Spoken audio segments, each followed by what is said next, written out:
んばんは、フェマールです。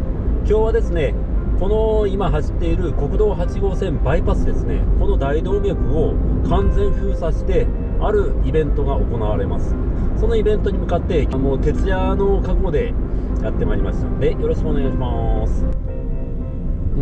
ここで曲がれとおっしゃってますね。この先は通れないことになっています。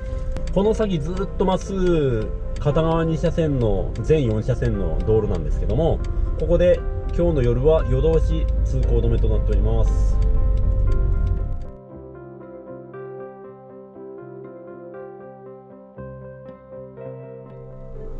ですね、ただいまこちら何しに来たかって言いますとも、こちら国道8号線の交通をシャットアウトして国道8号線の真上に北陸新幹線の高架橋を架けている工事をやっております。で、高架橋ですけども、やっぱ道の上っていうことで普段車通ってるとできないんですね。でそれを今完全に夜通しですね、これをシャットダウンしてこちらの方の橋梁をかけているところとなっております。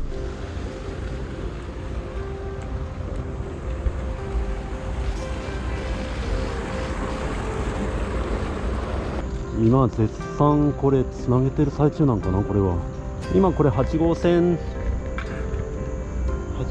の脇の歩道脇ですね。なってんだ。向かって左側っていうのが敦賀方面となります。そして右側の方、こちらが国道8号線を挟んだ上で、こちら右の方へ続いていく金沢方面の方の橋梁ですね。橋梁じゃないわ、高架橋かですね。はい、じゃあですね、カメラ変えてみました。ちょっとオーバー気味で撮っときますね。ちょっと眩しく見えるかもしれませんけど、真っ暗なんでちょっとこんな状態でやらせてもらいます。クレーン車が見えるちょっと向こうに並木があると思うんですけども、そこが国道8号線でございます。でその上をこの国道8号線をまたぐように、今画面中央ですね、国道8号線の真上を橋桁を今移動してるんですね。あれわかるかな。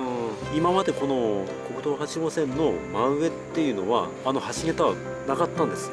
で今その橋桁をこの通行止めにした上でこれを移動させてるって形ですね。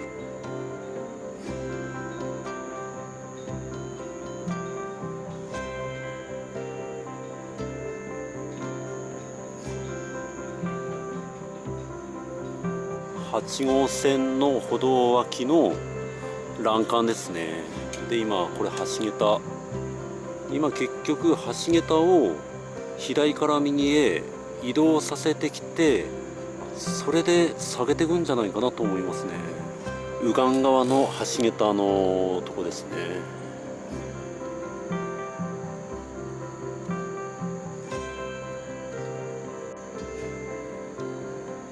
ただいま午前2時ですけども、なんか早めに作業が終わったのか、国道の規制解除に動いてるような感じがしますね。午前2時10分、車の通行が再開されましたね。6時までの予定っては書いてありましたけども、早めに終わってもう通行できるようになったみたいです。